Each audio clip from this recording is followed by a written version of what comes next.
හයි guys කොහොමද බලන්ට අද අපි කතා කරමු සවුන්ඩ් කෝ මෝෂන් බූම් එක ගැන. මම මේක අරගෙන මචං දැන්ට අවුරුදු එකමාරකට විතර කිට්ටු වෙනවා. මේක මං ගත්තේ AliExpress එකෙන්. මේක මට එද්දී සාමාන්‍යයෙන් උනේ 29.800 ගණක් වගේ. මේක සාමාන්‍යයෙන් මචං සවුන්ඩ් එකම සුපිරි. මේ දැන් මං අවුරුදු එකමාරක් විතර පාවිච්චි කරනවා. මේකේ මම දැන් ෆුල් චාර්ජ් එකක් ගහලා සාමාන්‍යයෙන් මග නතර වෙලා නෑ. කියන්නේ ඕෆ් වෙලා චාර්ජින් බෑලා එහෙම කේස් මුකුත් ඇවිල්ලා නෑ මට. මේක මචං පැය මේකේ ගහලා දිනවා පැය 24ක් ප්ලේ ටයිම් එක තියෙනවායි කියලා. තව මේකේ ගහලා දිනවා මේ වතුර එහෙම ගියාට ප්‍රශ්නයක් නෑ කියලා මම වතුර දාලා නම් බැලුවේ නෑ. තව අපිට මේකේ මේ පිටිපස්සේ එහෙම ඔය තියෙන ටික ගහලා තියෙනවා. මේකේ සාමාන්‍යයෙන් අපිට මේකෙන් දෙකක් තුනක් වගේ තියෙනවනේ එකපාර කනෙක්ට් කරගන්නත් පුළුවන්. තව චාර්ජින් පොට් එක ඇවිල්ලා තියෙන්නේ මේ USB type C එක.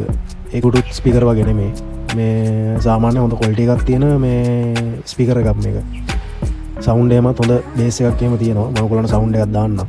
මියුසික් එකක් දාලා. කොහොමත් මේක මේ රෙකෝඩ් වෙද්දී සවුන්ඩ් එක නම් එච්චර ලොකුවට පැහැදිලි ඇහෙන එකක් නෑ. මේ තියෙනවා මචං මේක මේ අන්බොක්ස් කරාට පස්සේ මට ආපු විදිය මේව තමයි ආවේ. මෙතන ඉස්සර මේකේ උඩ බලාගන්න පුළුවන් අපිට මේ සවුන්ඩ් වෙනස් කරන මේ බටන් සෙට් එකක් තියෙනවා, බේස් එක තියෙනවා, තව මේ බ්ලූටූත් එක තියෙනවා. මෙතන මේකෙන් ඔන් ඔෆ් කරන්න පුළුවන්. මේක එකපාරක් කිව්වට පස්සේ ඔන් වෙනවා. ඊට පස්සේ ඔටෝ බ්ලූටූත් මේ අපේ ෆෝන් එක මේකට සෙට් කරලා මේක තව ඇප් එකක් එනවා මචං. මේකේ තියෙනවා මේ සවුන්ඩ් කෝ මේගොල්ලන්ගේම මේ ඇප් එකක්. මේ තියෙන මේකේ පිටිපස්ස. මේකෙතර ස්ටිකර් එහෙම ගහලා ආවේ මම ඒක තාම ගැලුවෙත් නෑ. හොඳ මේ හොඳ හයියක් තියෙනවා මේ ස්පීකර් එකේ. අනිත්තර බජට් එකට එන ඒ වගේ නෙමෙයි සාමාන්‍ය හොඳ හයියක් තියෙනවා. බැටමත් එහෙම ලොකු ලේසියෙන් කැඩෙන්නේ නැති ප්ලාස්ටික් එකක් වගේ තමයි තියෙන්නේ. සාමාන්‍යයෙන් මේක ෆුල් චාර්ජ් එකක් ගාලා සාමාන්‍යයෙන් මම පැය 5ක් 6ක් විතර එක දවසක් මේ බලන්න මේ සවුන්ඩ් එහෙම දාලා තිබ්බා. කිසි අවුලක් නැහැ සවුන්ඩ් එහෙම. අර මේ දැන් තියෙන චයිනීස් ස්පීකර් වල මචං තියෙනවනේ මේ ටිකක් අපි සාමාන්‍යයෙන් පැය දෙකක් වගේ අහන් ඉද්දී බැටරි එක බහින්න සවුන්ඩ් එක අඩු වෙනවා. එහෙම කේස් එකක් මේකේ නැහැ. මේකේ තව අපිට හම් වෙනවා ගද්දී උතන මේ කැටලොග් එක හම් වෙනවා. තව ඒගොල්ලන්ගෙම මේ ඇප් එක සම්බන්ධව තියෙන මේ QR එක එහෙම ස්කෑන් කරලා ගන්න පුළුවන්. කිසි අවුලක් නැහැ. ඉතින් සාමාන්‍යයෙන් ගන්නවා නම් සාමාන්‍ය හොඳ ස්පීකර් එකක් ගන්න හිතන් ඉන්නවා නම් මේ ස්පීකර් එක කිසිම අවුලක් නැහැ. රෙකමන්ඩ් කරන්න පුළුවන්. මොකද මම දැන් අවුරුදු එකමාරක් විතර පාවිච්චි කරනවානේ. දැන් නම් මචං පොඩ්ඩක් ප්‍රයිස් මම හිතන්නේ එහෙම වෙලා ඇති. සාමාන්‍ය අඩු වැඩි වෙලා ඇති.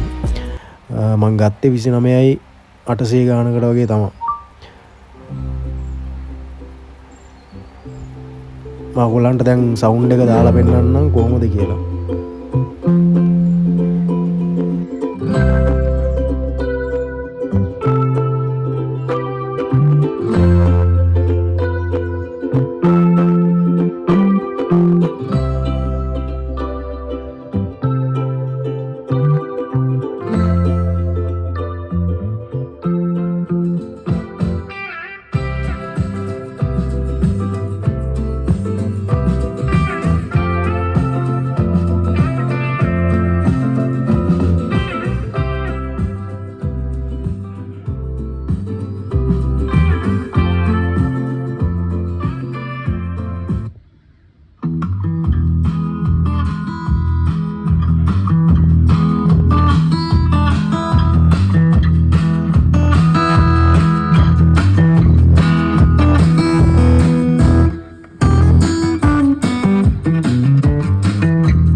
එහෙනම් ගයිස් ඕක තමයි සවුන්ඩ් එක. කාටරි මේ ගණ්ඩ උමනා කවුරුව ඉන්නවනම් මං අලි එක්ස්ප්‍රස් එකේ ඩීටේල්ස් ටික දාන්නම්. ලින්ක් එකයි ඒ ටික. එහෙනම් තව වීඩියෝ එකකින් අපි හම්බෙමු. එහෙනම් ඔයගොල්ලන්ට සුබ දවසක් වේවා.